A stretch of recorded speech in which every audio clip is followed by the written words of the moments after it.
नमस्कार दोस्तों, मैं अश्विन विशेष सिर जी के बगिया से।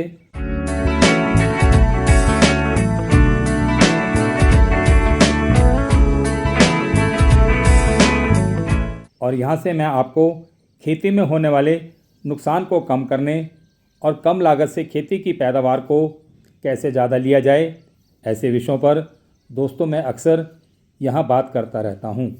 अब देखिए दोस्तों, इस सृष्टि के रचयिता ने जब से ये सृष्टि रचाई, जिसे हम अपनी भाषा में प्रकृति कहते हैं, इसका निर्माण बहुत ही अद्भुत तरीके से किया। जैसे मनुष्य को पृथ्वी पर जीवन यापन करने और भोजन उत्पन्न करने के लिए खेती का ज्ञान दिया। दोस्तों, जैसे कि मेरे बुजुर्गों ने मुझे बताया कि 60-70 साल के पहले यानी 1950 के दशक के मध्य तक भारत में खेती मुख्य रूप से पारंपरिक तरीकों पर निर्भर थी। और दोस्तों, सिंचाई के लिए नहरों और कुओं का उपयोग किया जाता था और खाद के रूप में जैविक खाद का उपयोग किया जाता था। ट्रैक्टर, हार्वेस्टर और आधुनिक फर्टिलाइज़र अभी तक व्यापक रूप से उपयोग में नहीं आए थे।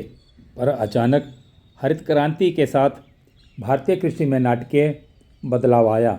दोस्तों, औद्योगिकीकरण, उच्च उपज देने वाले बीज, मशीनीकरण और रसायनों का उपयोग बढ़ा, जिससे उत्पादन में वृद्धि तो हुई, लेकिन बहुत सारे नुकसान भी हुए। दोस्तों, जब इंसान ने प्रकृति के साथ छेड़छाड़ की है तो उसे नुकसान ही उठाने पड़े हैं।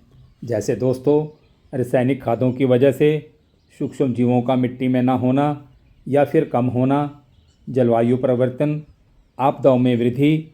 दोस्तों, इससे मिट्टी कमज़ोर और बंजर होती चली गई और मेरा बेचारा किसान इसको ठीक करने के लिए, जैसे जिसने बताया, रासायनिक खादों को दे देकर और गरीब होता चला गया।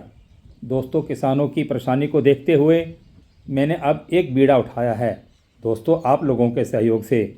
वो क्या, आज मैं उसी के ऊपर विस्तार से बात करूंगा, जिससे मेरे किसान की खुशियां फिर से लौट सकें। और उसके लिए बस 1 लीटर जीवामृत या 2 किलो जंगल की मिट्टी मेरे किसानों की हर परेशानी को हर लेगी। और इससे दोस्तों यूरिया, डीएपी, पोटास और फंगीसाइड का काम खत्म हो जाएगा। कैसे? जैसे मैं अक्सर बोलता हूँ कि धरती जिंदा है जीवाणु की वजह से। और आप मेरे हाथ में जो ये बोतल देख रहे हैं दोस्तों, ये वही जीवाणु हैं जिसे हमने 60-70 साल पहले धरती में अंधाधुंध पेस्टिसाइड डालकर मार दिए थे। और आप जो ये बोतल देख रहे हैं, ये वो जंगल की मिट्टी के लाभदायक जीवाणु हैं। दोस्तों, मेरी बात को अब बड़े ध्यान से सुनना, जो अभी मैं कहने जा रहा हूँ। अगर मैं इसे, जी हाँ दोस्तों, अपने खेतों में दे दूँ तो शर्तिया ही खेतों में फिर किसी प्रकार की खाद देने की ज़रूरत ही नहीं पड़ेगी। वैसे सब आप ये सब क्या बोल रहे हैं? अगर ऐसा है तो हमें फिर विस्तार से बताइए। तो ठीक है दोस्तों, अच्छे रिजल्ट के लिए जैसे मैं बोल रहा हूँ ऐसे ही आप करते जाना। तो उसके लिए जंगल की मिट्टी लाइए और ड्रम में डाल दीजिए।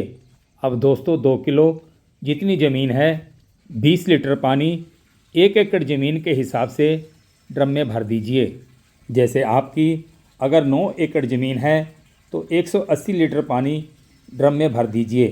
तो दोस्तों, 20 लीटर जीवामृत को बनाने के लिए 3.25 किलो पुराने गुड़ का इस्तेमाल करना है और 100 लीटर जीवामृत को बनाने के लिए 3.25 किलो के हिसाब से 14 किलो गुड़ की ज़रूरत पड़ेगी। और ये जीवामृत दोस्तों 40 से 45 दिनों में बन जाता है। और अगर ज़मीन ज़्यादा है तो बताए गए फार्मूले के हिसाब से पानी और गुड़ की मात्रा को बढ़ा देना है।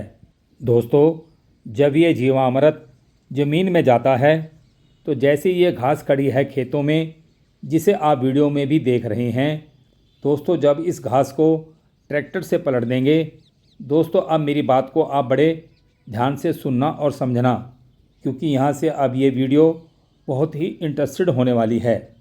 तो आप इसे अंत तक ज़रूर देखिएगा।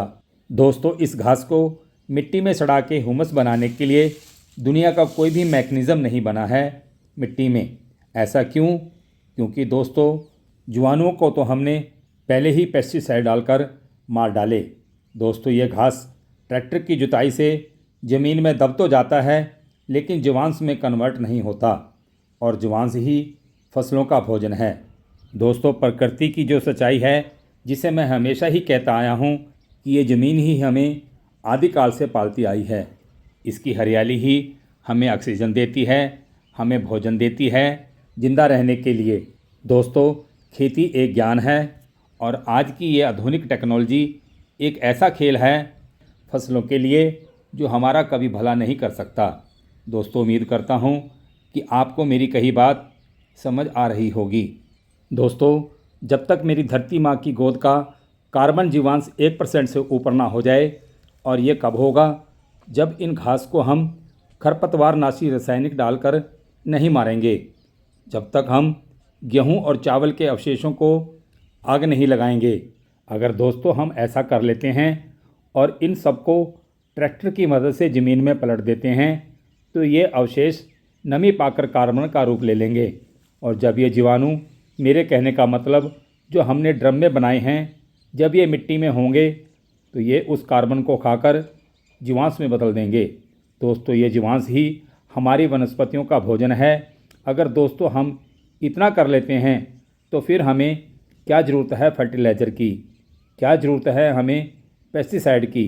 दोस्तों मैं मानता हूँ कि बीमारियाँ ज़मीन में हैं और इंसेक्ट भी यहाँ पर हैं, लेकिन दोस्तों ये भी सच है कि कीट और बीमारियाँ उसी फसल को नुकसान पहुँचाती हैं जिस फसल में पोषण की कमी होती है।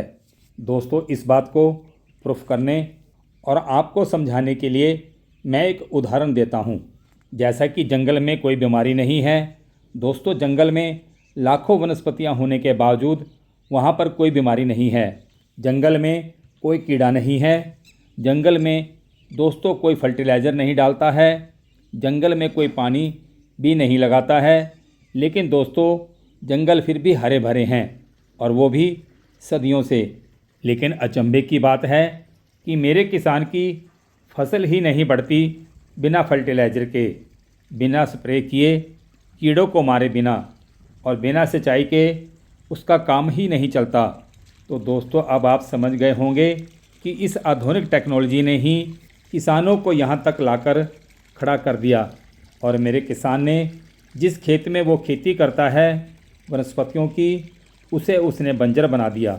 देखिए दोस्तों, जैसे ये घास है जिसे हम खरपतवार भी कहते हैं, मैं अपने किसान भाइयों से कहना चाहूँगा कि आप ज़रा सोचिए कि मेरी धरती माँ ने इसे किसके लिए अपने आप लगा दिया। इस धरती पर दोस्तों अनेकों प्रकार के लाखों करोड़ों जीव रहते हैं, उन सब जीवों का पालन मेरी धरती माँ करती है। तो मेरी माँ ने अपना कर्तव्य बेखूबी से निभाया, तो दोस्तों वैसे ही मनुष्य का भी कर्तव्य है, जो इस धरती का सबसे सुंदर प्राणी है, वह इस धरती पर खड़ी वनस्पतियों की गंभीरता से चिंतन करे। तो दोस्तों मेरे कहने का मतलब सिर्फ इतना है कि अगर हम इन सब चीज़ों का चिंतन करते हैं तो मेरी धरती माँ की गोद वनस्पतियों के रूप में भर जाएगी, और अगर मेरी धरती माँ खुश होगी तो दोस्तों इस धरती पर रहने वाला हर एक धरती माँ का बच्चा भी खुश होगा। तो दोस्तों उम्मीद करता हूँ कि आज की ये मेरी वीडियो आपको ज़रूर पसंद आई होगी। अगर हाँ तो फिर आप इस वीडियो को अपने दोस्तों और भाई बंधुओं को ज़रूर शेयर कीजिएगा, जिससे कि उनको भी इस जानकारी का लाभ मिल सके। दोस्तों अब मैं अपनी बात को यहीं विश्राम देता हूँ और भगवान जी से प्रार्थना करता हूँ कि आप सहपरिवार पर्यावरण के साथ जुड़कर सदा स्वस्थ रहें, खुश रहें। धन्यवाद।